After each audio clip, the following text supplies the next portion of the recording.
어두운 밤 지나고 동튼다 환한 빛 보아라 저기 주 예수의 나라 이 땅에 오겠네 우리 한 번 더 고백합니다. 어두운 밤 지나고 동튼다 환한 빛 보아라 저 빛 주 예수의 나라 이 땅에 곧 오겠네 오겠네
오직 성령님이 임하시면 우리가 권능을 받는다고 성경에 써 있습니다. 그리고 예루살렘과 온 유대와 사마리아 땅끝까지 이르러 내 증인이 될 것이라고 주님께서 말씀하셨습니다. 아멘. 정말 그 예수 그리스도의 뜨거운 심장을 품는 우리 꿈의 교회 교인 성도님들 되시기를 간절히 축복합니다. 할렐루야.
오늘의 말씀은 누가복음 22장 42절에서 43절 말씀입니다. 이르시되 아버지여 만일 아버지의 뜻이거든 이 잔을 내게서 옮기시옵소서. 그러나 내 원대로 마시옵고 아버지의 원대로 되기를 원하나이다 하시니 천사가 하늘로부터 예수께 나타나 힘을 더하더라. 아멘. 지난 6월 27일 한 80대 할머니가 중국 상하이에서 광저우로 가는 비행기를 올라타고 있었습니다. 그런데 이 할머니가 비행기를 타려고 하니 아마도 하늘로 떠가는 이 비행기가 불안했던지 갑자기 여객기를 타다 말고 계단을 내려와서 엔진 쪽으로 걸어가더랍니다. 그리고 손바닥을 비비면서 제발 이 비행기가 안전하게 하늘로 날을 수 있게 비나이다 비나이다 그렇게 외치더니 그 엔진에다가 자기가 가지고 있는 동전을 하나씩 던지면서 계속 빌더랍니다. 할머니의 이 모습을 지켜본 승객들이 기겁하고 급히 공안에 신고를 하게 되고 공안이 와서 바로 비행기 엔진을 수색해 보니 거기에 9개의 동전이 들어가 있더랍니다. 만약에 그걸 모르고 이 비행기가 이륙을 했다가 그 동전 때문에 엔진에 결함이 생기면 엄청난 인명피해가 생길 수도 있는 아찔했던 순간을 보도했습니다. 이 어이없는 사건으로 인해서 비행기 안에 있었던 150명의 승객은 무려 5시간이 지난 다음에야 이 비행기가 하늘로 올라갈 수 있었다고 합니다. 살다 보면 이 할머니처럼 어느 순간 갑자기 두려움이 찾아오거나 너무 떨리거나 너무 힘들어서 뭔가 지푸라기라도 잡고 싶은 심정일 때가 우리 모두에게 있습니다. 그런데 너무 간절하다 보면 그 간절한 마음이 앞서다 보면 이 할머니처럼 의도는 좋지만 부적절하게 행동을 하게 될 때가 있지요. 그래서 오늘은 우리가 정말로 간절하고 정말 애타는 상황을 만났을 때는 그럴수록 더욱더 우리가 지켜야 될 도리, 우리가 걸어야 할 길, 바른 말과 바른 행동을 지켜야 된다. 오늘 말씀은 죽음을 앞두고 기도하시는 예수님의 이야기입니다. 여러분, 사람이 죽음을 앞뒀을 때의 심정은 가장 초연하고 가장 두렵고 가장 떨리고 가장 복잡한 심정을 어떻게 해도 표현할 수 없는 상황을 죽음을 앞둔 사람의 모습이라고 생각하면 되겠죠. 지난 시간에 여러분에게 예수님께서 이제 제자들에게 마지막 당부를 하시죠. 이미 사탄이 너희들을 공격하기 시작했다. 이걸 직감하신 예수님께서 너희들이 깨어서 무장하고 있어야 된다. 이런 말씀을 하시죠.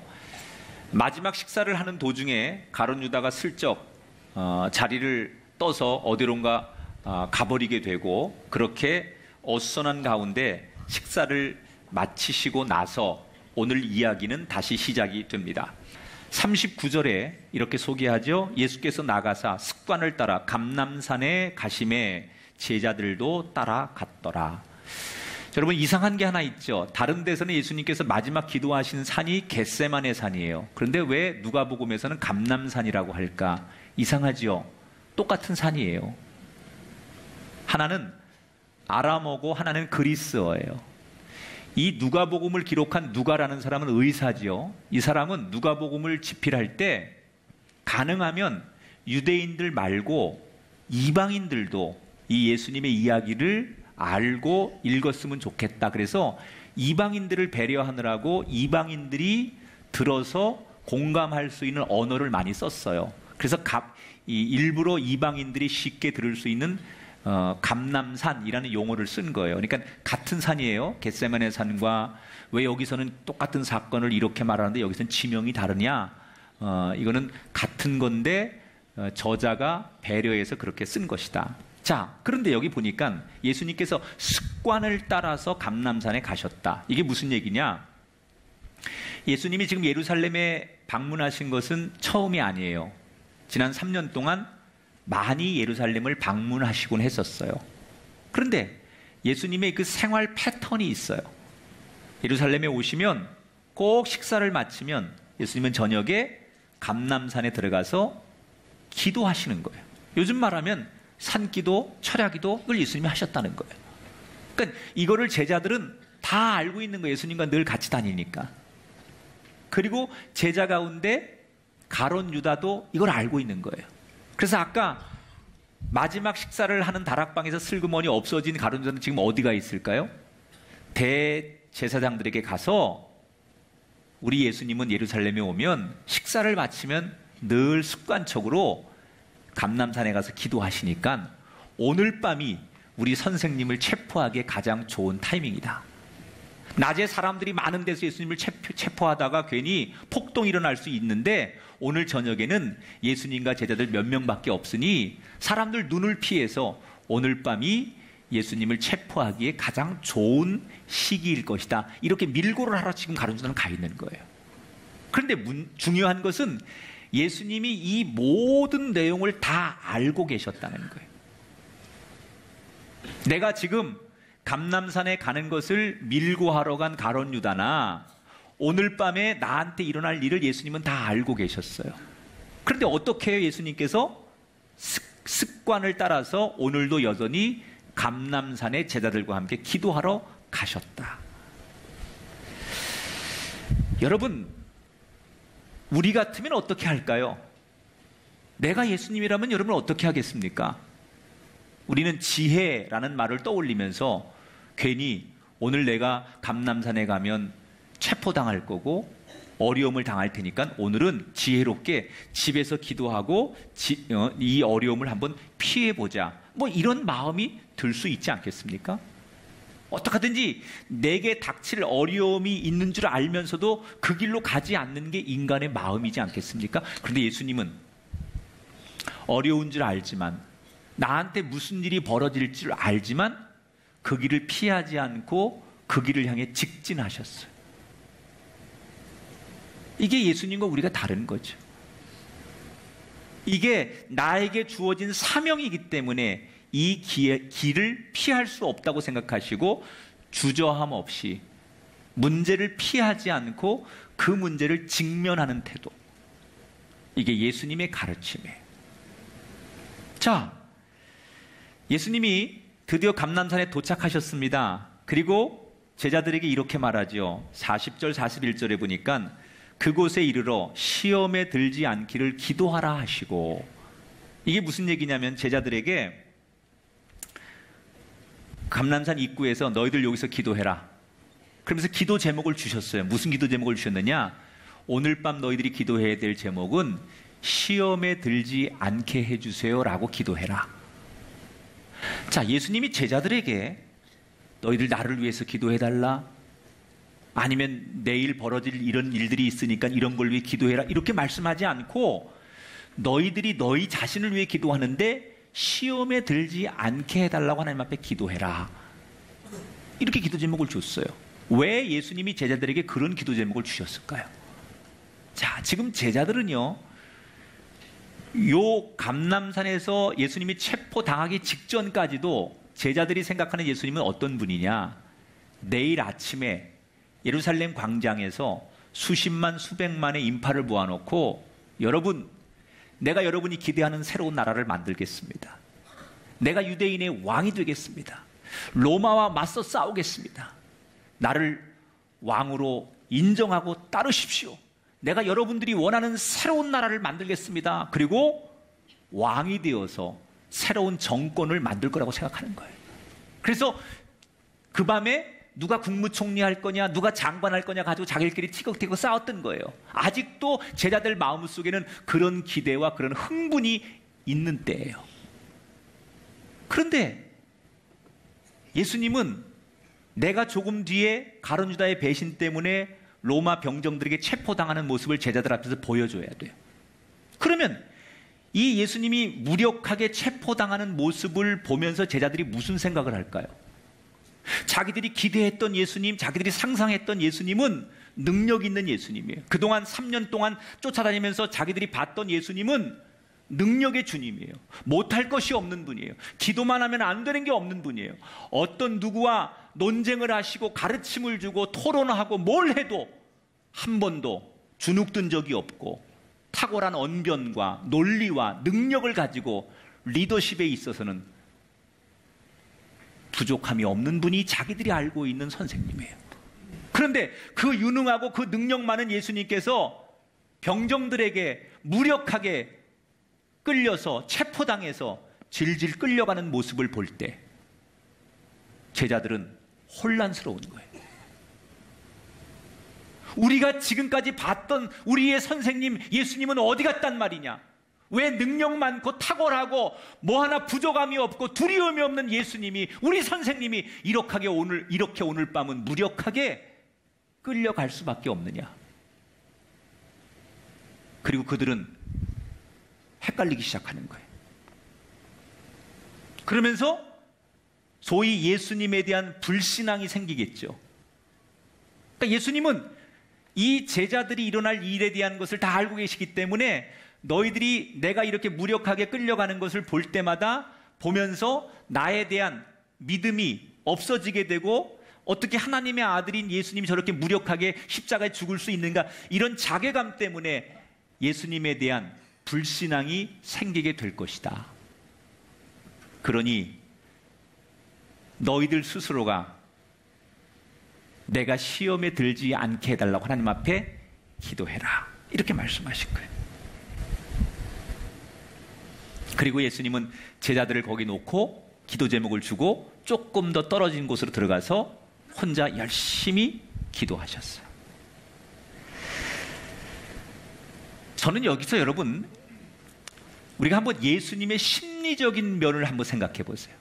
지금 예수님이 죽음을 앞두고 제자의 배신을 앞두고 이제부터 정말 말할 수 없는 고난이 시작되는 그 상황을 앞두고 예수님께서 지금 습관이니까 기도한 겁니까? 아니에요. 여러분, 아무리 습관이어도 사람이 너무 큰 일을 당하면 그 습관대로 안 되는 거거든요. 예수님이 지금 습관대로 기도하신 게 아니에요. 예수님은 지금 말로 다 표현할 수 없는 너무나 답답하고 괴로운 상황이었지만, 그래서 어찌 보면 그 감람산에 오늘은 가기 싫었지만, 예수님이 우리에게 하고 싶은 메시지는 그럴수록 더욱더 예배하는 자리로 나가는 게 도리라는 거예요. 우리가 살다 보면 너무 괴로울 때가 있어요. 너무 힘들 때가 있어요. 너무 억울할 때가 있어요. 그때 우리는 뭐라도 하고 싶은 마음이 간절할 때가 있을 거예요. 여러분은 너무 힘들면 뭘 해요? 지난 3월 한 취업 사이트에서 대학생 1,300명을 대상으로 취업과 진로가 걱정되고 괴로울 때 그 스트레스를 어떻게 해소하느냐, 이렇게 설문을 했어요. 그랬더니 1위가 먹는 것으로 해결한다. 이 스트레스는 먹어야 돼. 맵고 짜고 달고 이런 걸 먹으면서 내 스트레스를 해결한다. 이게 45%가 나왔어요, 젊은이들이.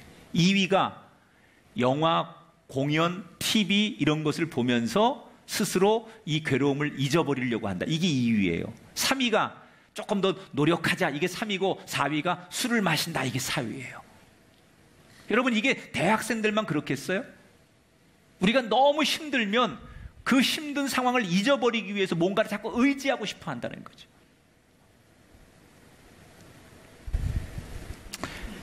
근데 가만히 제가 돌아보면, 제가 이제 이 꿈의 교회를 개척해서 25년 목회를 했는데, 불과 20년 전, 30년 전으로 우리 거슬러 올라가면요, 지금보다 하루하루 사는 게 훨씬 힘들었을 때예요. 지금도 물론 사는 게 많이 힘들다고 많은 분들이 얘기하지만 20년 전, 30년 전으로 거슬러 가면 하루하루 살아가는 삶의 그 힘겨움이 지금보다 더했던 시절이에요. 그런데 그때는요, 지금보다도 살기가 더 어려웠음에도 불구하고 새벽이면 새벽, 밤이면 밤마다 교회에서 기도하는 사람들, 이 모습을 너무 많이 목격했어요. 그냥 기도하지 않아요. 교회에서 우리가 많이 목격하고 지금도 생생한 게 통곡하며 기도하고 박수치며 찬송하고 그리고 죽을 힘을 다해서 예배하는 그런 사람들이 불과 20-30년 전만 해도 우리 한국 교회에 넘쳐났었어요. 아마 우리가 힘들 때, 괴로울 때 제일 많이 불렀던 찬송 중에 하나가 이 찬송 아니겠어요? 괴로울 때 주님의 얼굴 보라, 평화의 주님 바라보아라. 세상에서 시달린 친구들아 위로해 주님 바라보아라. 눈을 들어 주를 보라. 내 모든 염려 주께 맡겨라. 슬플 때에 주님의 얼굴 보라. 사랑의 주님 한식 주리라. 힘이 없고 내 마음 연약할 때 능력의 주님 바라보아라. 주의 이름 부르는 모든 자는 힘주시고 늘 지켜주시리. 눈을 들어 주를 보라. 내 모든 염려 주께 맡겨라. 슬플 때에 주님의 얼굴 보라. 사랑의 주님 한식 주리라. 할렐루야. 나는 이것이 여러분의 고백이 되기를 주 이름으로 축원합니다. 혹시 이 자리에 너무 내 인생의 가장 큰 괴로움을 만나신 분이 있습니까? 뭐라도 해서 내 속의 응어리를 풀어야 할 만큼 간절한 그런 분이 계십니까? 그렇다면 잠시 잊게 해주는 세상을 의지하지 말고 나에게 새 힘을 주시는, 진짜 위로를 주시는 주님 앞으로 나오시기를 주 이름으로 축원합니다. 예수님은 지금 위로받고 싶은 그 마음을 제자들에게나 세상에 의지하지 않고 하나님께로 나가는 그 도리를 다 하시는 거예요. 따라합시다. 괴로울수록 주님께 더 나가야 합니다. 할렐루야. 감람산에 올라가신 예수님은 제자들에게 시험에 들지 않도록 기도하라고 그렇게 말씀하시고는 저 멀리 혼자 적당한 곳으로 들어가셔서 기도하기 시작해요. 그런데 예수님의 기도 내용을 가만히 보니까 이해가 되지 않는 기도를 하시는 거예요. 난 젊을 때 신학생 때 예수님의 이 기도 내용을 보면서 좀 예수님께 분노했어요. 제가 아니 예수님이 어떻게 이런 기도를 하실 수 있을까? 아니 예수님 너무 실망스럽다. 제가 그렇게 생각한 적이 있었어요. 어떤 기도를 하셨나? 42절을 볼까요? 같이 읽어봐요. 시작. 아버지여, 만일 아버지의 뜻이거든 이 잔을 내게서 옮기시옵소서. 자, 아니 저는 이게 이해가 안 갔어요. 사실 예수님이 지금까지 확고하게 십자가만을 위해서 당당하게 걸어오셨던 분인데 말 그대로 마지막에 막판에 이렇게 연약한 모습을 보이고 이 십자가를 내가 앉을 수만 있다면 그랬으면 좋겠다라고 말하는 예수님에 대해서 예수님이 우리와 별반 다를 게 없네, 나와 별반 다를 게 없네, 조금 이런 예수님 앞에 제가 섭섭하고 예수님이 어떻게 이런 기도를 하시지? 이런 생각이 들었던 대목이 이 대목이에요. 그런데 제가 이제 목회를 하면서 이 구절을 수백 번은 더 봤을 거 아니에요. 그러면서 젊은 시절 제가 깨닫지 못한 깊은 깨달음이 이 말씀을 읽고 예수님의 기도를 묵상할 때마다 다가오는 거예요. 첫 번째 어떤 게 다가오느냐? 그래, 기도는 이렇게 솔직한 거야. 가식 없잖아요.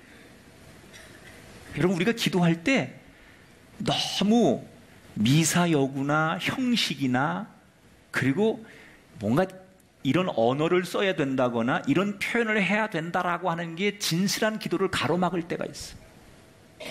뭐든지 자연스러운 게 제일 좋은 건데 너무 가식적인, 너무 형식적인 뭐 그런 것들이 하나님과 우리 사이의 기도를 오히려 가로막을 때가 있는데, 저는 이 예수님의 이 기도가 가식 없는 기도. 뭐가 가식 없어요? 이 잔을 내게서 옮기시옵소서. 이게 저는 처음엔 이해가 안 됐는데 자꾸 이 예수님의 기도를 묵상하면서 이제는 이해가 되더라고요. 두 가지 면에서 저는 이 말씀을 해석하고 싶어요.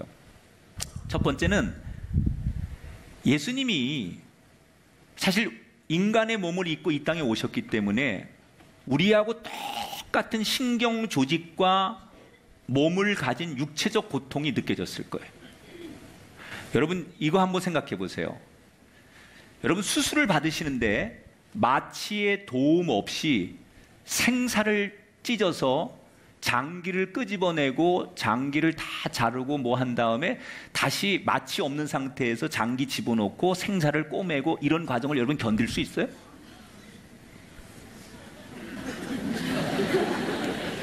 지금 예수님이 십자가에서 당하는 고통이 그거 아닙니까?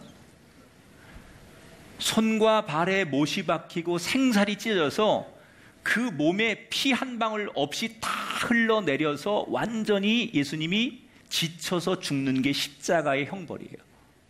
그런데 마취가 어디 있어요? 그 육체적 고통, 예수님이 지금 겪을 그 육체적 고통을 생각하면 이 몸서리가 쳐졌을 거예요. 그런 정말 인간적인 그 연약한 모습 있는 그대로를, 아픔을 그대로 공감하면서 하나님 앞에 드리는 그런 기도가 그랬을 수 있겠구나. 예수님이니까 아픔을 못 느끼고 당연한 게 아니라 예수님도 우리처럼 그게 두려웠을 것이고 그 아픔이 얼마나 고통스러운지를 예수님이 아셨을 텐데 그 육체적 고통에 대한 두려움이 있었겠구나. 더 중요한 사실은 예수님의 진짜 이 기도 제목의 의도는 이런 거예요. 하나님, 나의 아버지, 당신이 이 죄인들을 구원하시려고 하는 의도를 내가 너무 잘 압니다. 이들 대신 누군가가 죄를 짊어지고 죽어야 이들이 산다는 것도 압니다. 그런데 아버지, 당신은 전능하시지 않습니까? 꼭 이들을 구원하는데 십자가 지는 방법 위에는 다른 방법이 없겠습니까? 저는 예수님이 마지막 하나님 아버지께 이 기도를 드리는 장면이라고 생각해요. 이게 정말 회피하고 이 십자가를 끝에 가서는 안 지려고 하는 예수님의 부정적인 기도가 아니라, 하나님, 이 인류를 구원하는 방법이 이 십자가 지는 방법 위에는 정말 없는 겁니까? 당신이 할 수 있다면 십자가 외에 다른 방법으로 이들을 구원하고 이들을 살리는 일은 정말 없는 겁니까? 라고 묻는 이 구원의 가치를 예수님이 부정하는 게 아니라 어찌 보면 이들을 살리는 거에 동의되고 이것이 정말 하나님의 뜻인 건 알지만 혹시 하나님 이 방법 말고 십자가 외에 다른 방법은 없겠습니까? 라고 예수님께 질문하는 그 기도라고 생각이 돼요. 그런데 이 기도가 여러분 얼마나 진지했는 줄 알아요? 예수님의 이 기도의 장면을 아마 우리가 이렇게 그 당시에 촬영을 해서 보여줬다면 너무 리얼하게 오늘 성경에 표현하는데 어떻게 기도했느냐? 44절에 가보니까 예수님이 그 기도를 하는데 기도의 모습이 이랬대요. 예수께서 힘쓰고 애써 더욱 간절히 기도하시니 땀이 땅에 떨어지는 핏방울 같이 되더라. 자, 이 대목에서 많은 분들이 예수님이 피를 흘리면서 기도했다 이렇게 해석하는 분이 있는데 그건 아니고, 어떤 분은 모세 혈관이 터져서 그랬다 이렇게 설교하는 분도 들어봤는데 그건 아니고요. 이건 이런 거예요. 예수님이 처음에는 차분하게 기도하셨을 거예요. 하나님, 이제 나한테 일어날 일을 내가 압니다. 내가 다 준비됐습니다. 그런데 하나님, 정말 하나님이 이 백성들을 구원하는 일이 이거밖에 없겠습니까? 그리고 기도했을 거예요. 차분하게. 그런데 기도가 점점 진행되면서 감정이 조금씩 흥분되기 시작했을 거고 예수님은 더욱더 하나님 앞에 이 기도의 제목을 가지고 간절하게 기도하면서 목소리가 커지고 그리고 조금 더 고조되면서 액션이 과해지게 됐을 거예요. 우리가 처음에 기도할 때는 조용히 기도하다가 나중에 은혜 받으면 우리 막 손들고 기도하고 가슴을 치고 눈물, 콧물 흘려가면서 기도하듯이 예수님의 기도도 기도가 진행되는 과정 속에서 점점점 기도가 깊어지기 시작하니까 자기도 모르는 사이에 얼마나 그 기도에 취했는지, 여러분 피도 그냥 피가 이렇게 흐르는 피하고 너무 큰 사고가 나면 머리에서 피가 줄줄 흐르는 피 아세요? 줄줄 흐르는 피? 땀이 흘러도 송골송골 맺히는 땀이 아니라 그 땀이 완전히 빗방울처럼 주르륵 흘리는 땀이 있어요. 예수님께서 지금 기도하는 장면의 모습을 소개하는 건데 얼마나 간절히 열정적으로 그 문제 앞에 예수님이 혼신의 힘을 다해서 기도하셨든지 마치 그 땀방울이 핏방울이 주르륵 흐르는 것처럼 그렇게 예수님께서 열정적으로 기도하셨다, 이렇게 해석해야 되는 거예요. 그러니까 그 기도에 예수님이 당신의 모든 것을 다 걸고 최선을 다해서 기도했다는 거예요.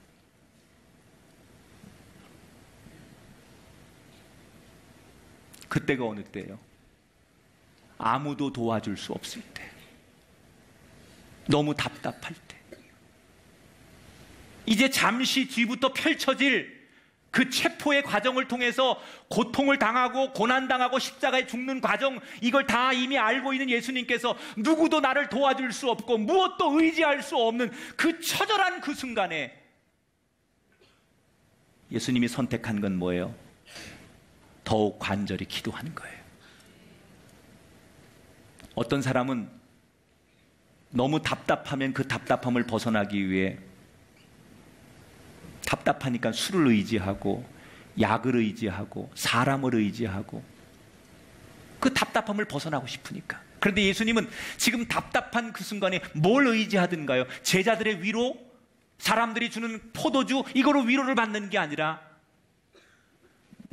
하나님께 나가 기도함으로 자신의 가장 절박한 마음의 위로를 얻기를 원하셨어요.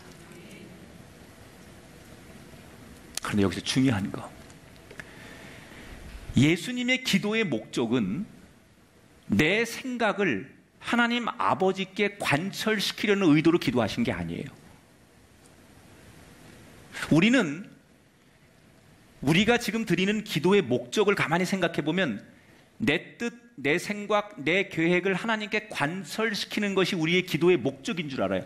내 소원, 내 제목을 하나님께서 들어주십시오 라고 하나님의 그 생각을 바꿔서라도 내 뜻을 관철시키는 것을 우리는 대부분 기도라고 생각해요. 그런데 예수님의 기도의 목적은 애초부터 자신의 생각을 하나님께 관철시키려고 했던 의도가 아니에요.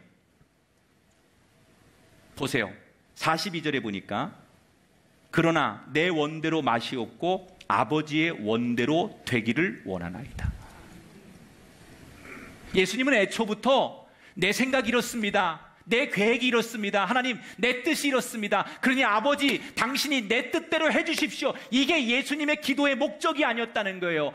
예수님의 기도의 목적은 자기의 생각이 있었지만 내 생각보다 하나님의 뜻, 거기에 내 생각을 복종하고 싶었던 거예요. 우리는 이런 진리 하나를 담고 가야 돼요. 기도는 내 뜻을 끝까지 고집하는 것이 기도가 아니라, 처음에는 내 의도와 내 생각과 내가 하고 싶은 이야기가 있지만 결국 하나님의 뜻을 확인하고 그 하나님의 뜻에다가 내 생각을 맞추는 게 기도다. 이게 기도의 목적이 돼야 돼요. 하나님과 싸워서 하나님을 설득하고 하나님의 마음을 바꿔서 하나님의 내 생각에 동의하게 만드는 것이 기도의 목적이 아니라, 지금 예수님의 기도의 목적은 내 뜻을 끝까지 고집하지 않고 하나님의 뜻이 무엇인가를 확인하고 그 하나님의 뜻에 내 생각을 맞추는 작업. 다시 말하면 경청하는 거죠. 하나님 아버지, 내 생각은 이렇습니다. 내가 생각하는 내 계획과 내 뜻은 이렇습니다. 그런데 아버지, 당신의 생각은 무엇입니까? 그리고 하나님 앞에 경청하는 거예요. 들으려고 하는 거예요. 그게 바로 42절 조금 전에 기도한 예수님의 그 마음이죠. 그러나 내 원대로 맛이 없고 아버지의 원대로 되기를 원하나이다. 그런데 여러분, 이렇게 내 생각, 내 고집을 접고 하나님의 뜻에 맞추려고 하는 기도를 드리는 그 순간 무슨 일이 일어납니까? 하나님이 예수님에게 도움과 은총을 주시죠. 그때 놀라운 일이 일어나요. 43절, 천사가 하늘로부터 예수께 나타나 힘을 더하더라.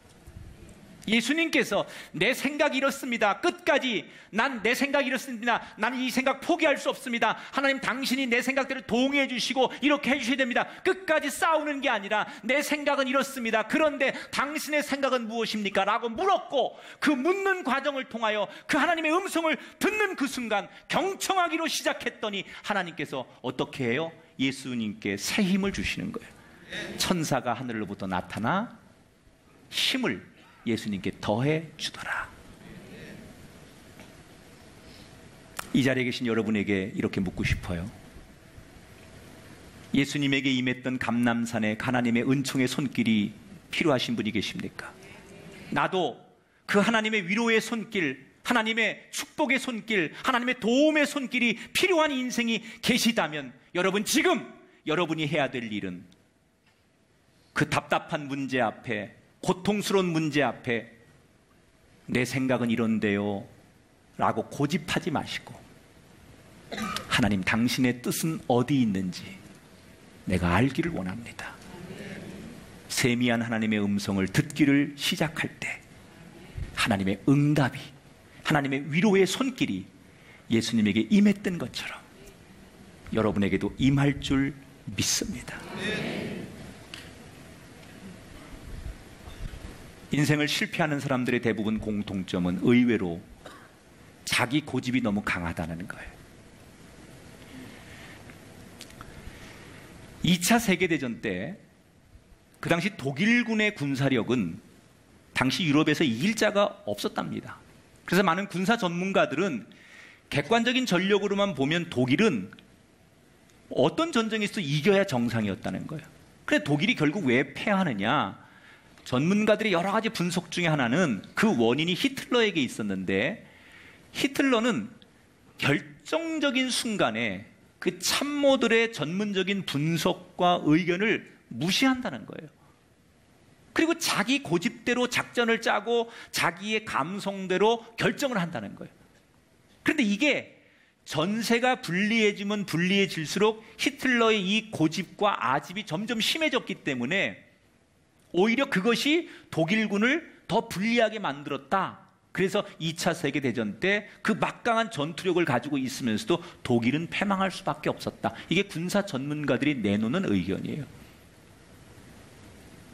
여러분, 답답하고 힘들고 앞이 안 보일수록 그리스도인의 도리는 하나님의 소리를 듣는 거예요. 할렐루야. 어린 솔로몬이 1000번제를 드리고 뭘 구했어요? 종에게 듣는 마음을 주소서. 종이 듣겠나이다. 내가 하나님의 음성 듣는 축복을 주옵소서. 그랬을 때 하나님께서 이 들으려고 하는 겸손한 솔로몬에게 하늘의 지혜를 주셨던 거예요. 여러분, 언제 하나님의 손길이 우리에게 임합니까? 언제 하나님의 지혜가 우리에게 임합니까? 언제 하나님의 능력이 우리에게 임합니까?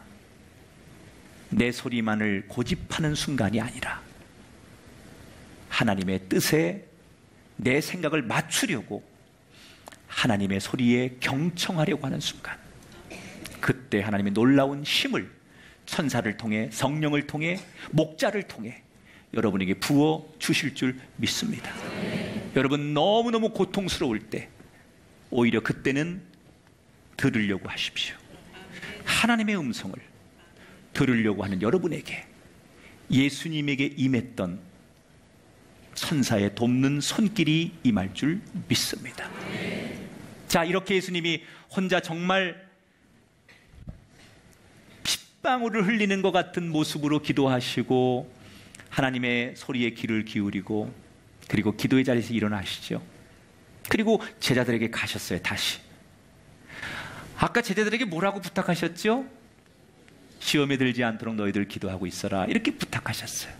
그런데 가보니까 제자들이 다 졸고 자고 있는 거예요.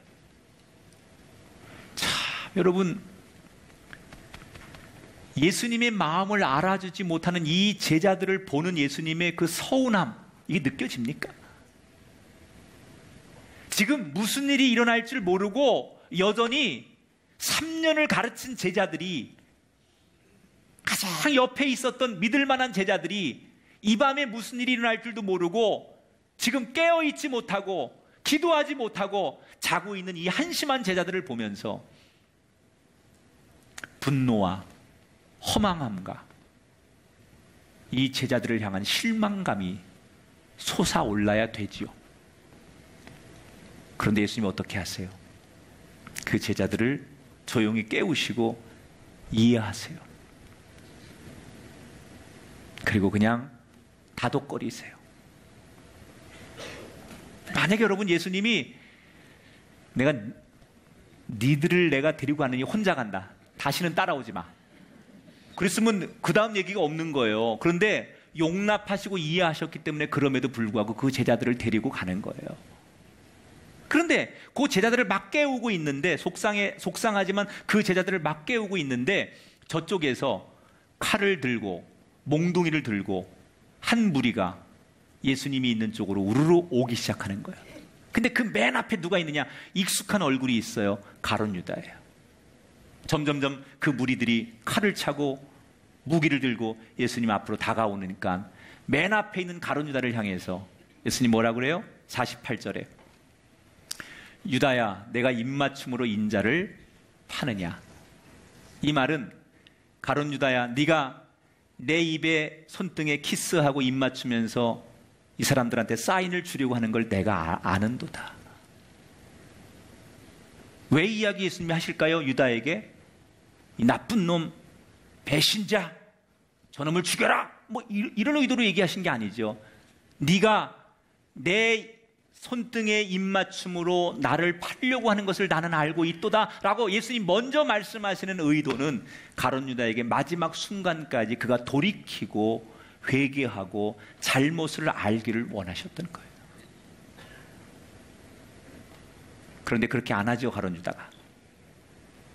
자, 이때 비로소 제자들이 사태의 심각성을 깨닫게 되는 거예요.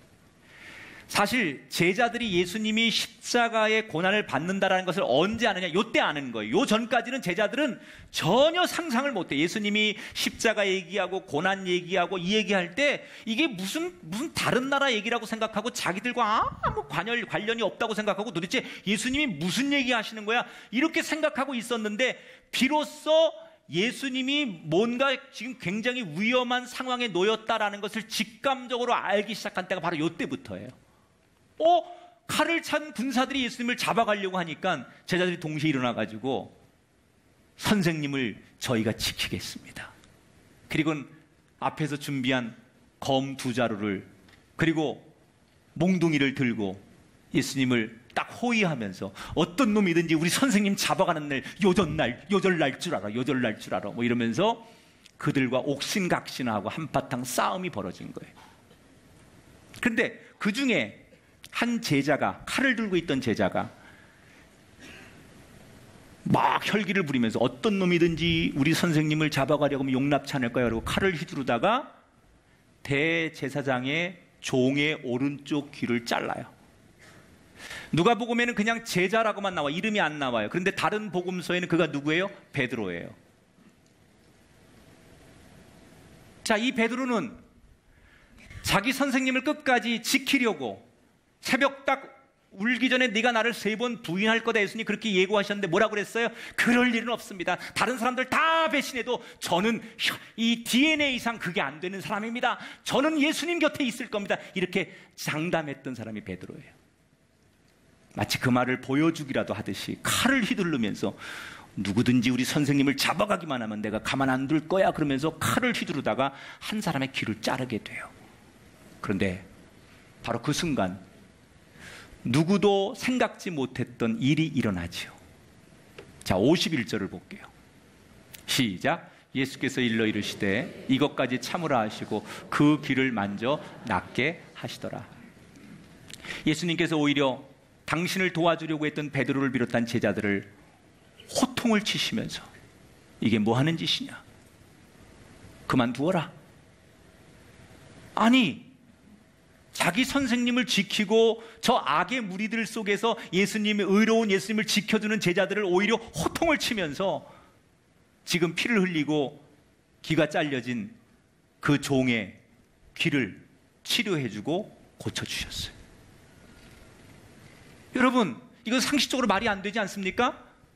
예수님이 어려움에 처했고 위기에 처했을 때 예수님 편이 돼주는 이 제자들에게 고마워해야 되고 얼른 그 바리케이트를 치고 있는 상황에 예수님은 얼른 몸을 피해야 돼요. 이게 상식입니다. 그런데 예수님은 왜 자기를 지켜주려고 하는 제자들을 오히려 혼내시고 자기를 잡으러 온 원수들을 고쳐주신 걸까?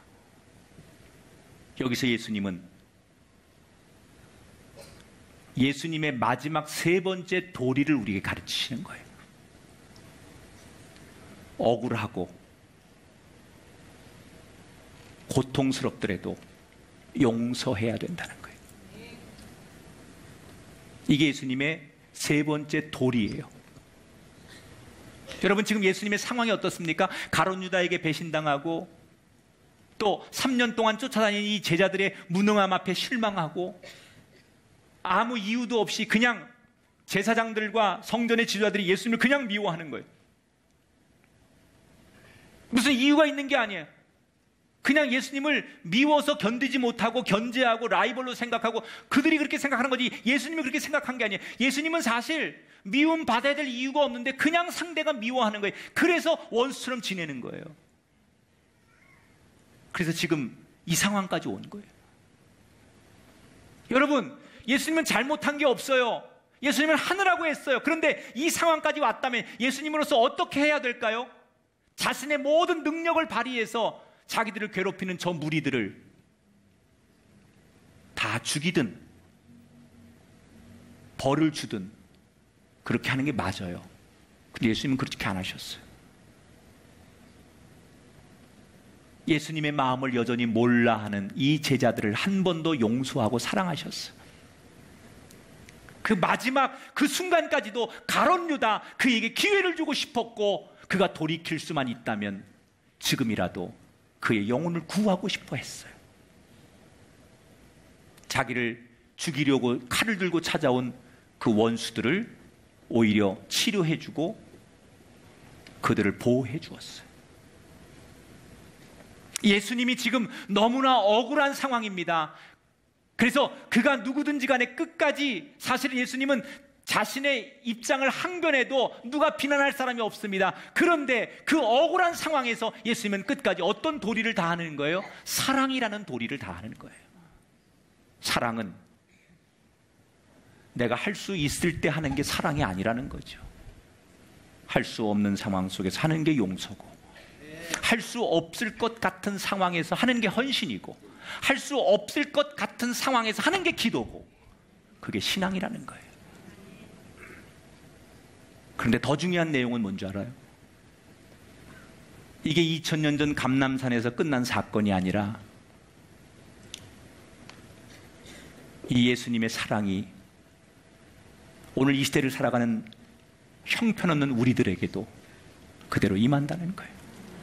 오늘 우리가 예배를 드리고 있지만 한 주간 우리의 삶이 가룟 유다 같은 사람이 있었을 것이고, 우리 가운데 한 주간의 삶이 형편없는 제자들 같은 삶이었을 것이고, 예수님을 핍박했던 제사장들과 성전 지도자 같은 사람들이 우리 삶에도 있었을 텐데, 그런 나를 오늘도 용납하시고 사랑하시고 품어주시고 이해하시려고 다가오신 분이 오늘 우리가 만나는 예수님이에요. 여러분, 우리가 이 사랑 때문에 사는 거예요. 때로는 이성의 사랑, 가족의 사랑, 친구의 사랑, 사람들로부터 얻었던 상처와 배신, 이런 걸로 몸부림치면서 인생에 살 가치가 없다고 고백하고 독백했던 우리들이 그래도 살아야 될 이유가 있다면 이 사랑이 남아있기 때문에, 주님의 이 사랑이 있기 때문에 우리는 오늘도 살 수 있는 거예요. 말씀을 정리합니다. 살다 보면 너무너무 간절해서 뭐라도 좀 하고 싶고 지푸라기라도 잡고 싶은 그때가 분명히 우리에게 있어요. 할 수만 있다면, 이 문제를 극복하고 이 상황을 해결할 수만 있다면 그게 뭐든지 뭐라도 하고 싶을 그때가 분명히 우리에게 있어요. 근데 그때 우리는 도리를 저버리지 말라는 거예요. 따라합시다. 괴로울수록 예배하고, 답답할수록 경청하고, 억울할수록 용서합시다. 우리가 세상을 아무리 바르게 살아도 세상은 우리를 알아주지 못할 수 있어요. 그러나 한 분만큼은 우리를 여전히 바라보고 있다는 사실을 기억하시면서 세상이 이해 못해도 그 한 분의 시선이 내게 있다는 것만으로도 위로와 용기를 얻으며 끝까지 하나님 앞에 가는 그날까지 우리가 하나님의 백성된 도리를 다하는, 하나님의 창조물의 도리를 다하는 그 사람들이 되기를 주의 이름으로 축원합니다.